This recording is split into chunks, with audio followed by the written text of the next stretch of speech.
Hello दोस्तों, मैं हूं विक्रम।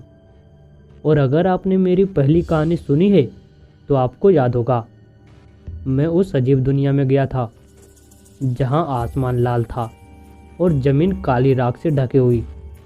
मैं वहां से वापस तो आ गया था, लेकिन अब मुझे समझ आया है कि वो दुनिया मुझसे वापस कुछ चाहती है।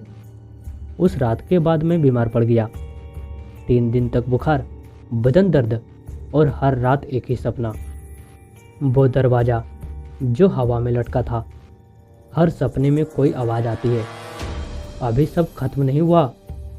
मैंने सोचा ये डर का असर है, लेकिन चौथे दिन रात को मेरे कमरे की खिड़की अपने आप खुल गई।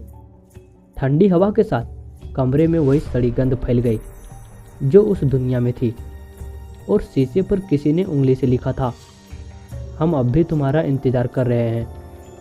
अगली सुबह जब मैं उठा तो मैंने देखा मेरी दीवार पर एक साया था जो मेरी तरह दिखता था, लेकिन मेरे साथ नहीं हिलता। मैंने हाथ उठाया, वो साया खड़ा रहा। मैंने मुंह खोला, वो साया मुस्कुराया। धीरे धीरे वो साया हिलने लगा और दीवार से निकलकर मेरे सामने खड़ा हो गया। उसकी आंखें वही सफ़ेद जो मैंने उस अजीब दुनिया में देखी थी। उसने धीमी आवाज़ में कहा, तेरा हिस्सा अब वहाँ है, तू अधूरा है, चल वापस चल।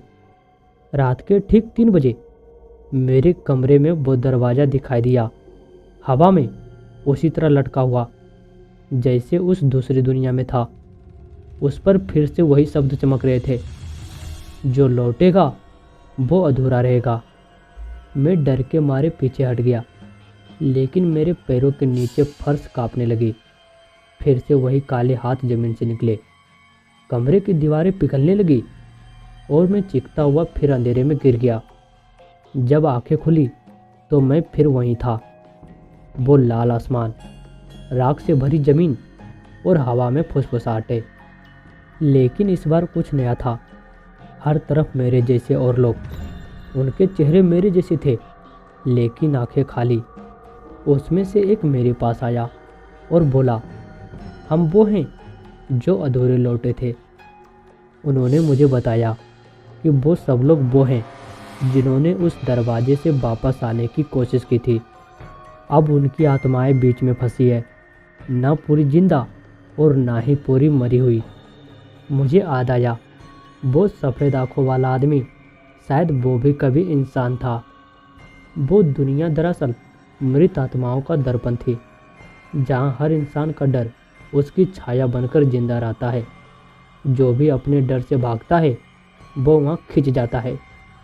और अब मेरी आत्मा वहाँ आधी फंसी हुई थी। वो साए मुझसे कहने लगे, या तो यहाँ रह जा या अपने डर को ख़त्म कर।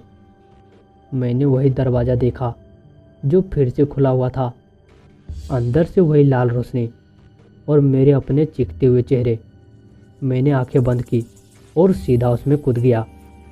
जब मैंने आंखें खोली तो मैं अस्पताल में था। मेरे परिवार के लोग मेरे आसपास थे। कहा गया कि मैं 3 दिन तक कोमा में था, पर मेरे हाथ पर आज भी काले निशान थे। अब जब भी मैं रात को सोता हूँ तो आईने में कभी कभी अपनी ही परछाई मुस्कुराती दिखती है। वो फुसफुसाती है, अब तेरी बारी है किसी और को बुलाने की। तो दोस्तों, ये थी कहानी। फिर बुलाने लगी वो दुनिया। याद रखना, अगर कभी रात में आईने में अपनी परछाई मुस्कुराती दिखे तो पीछे मत देखना, क्योंकि हो सकता है वो तुम नहीं, बल्कि वो दूसरी दुनिया का तुम हो।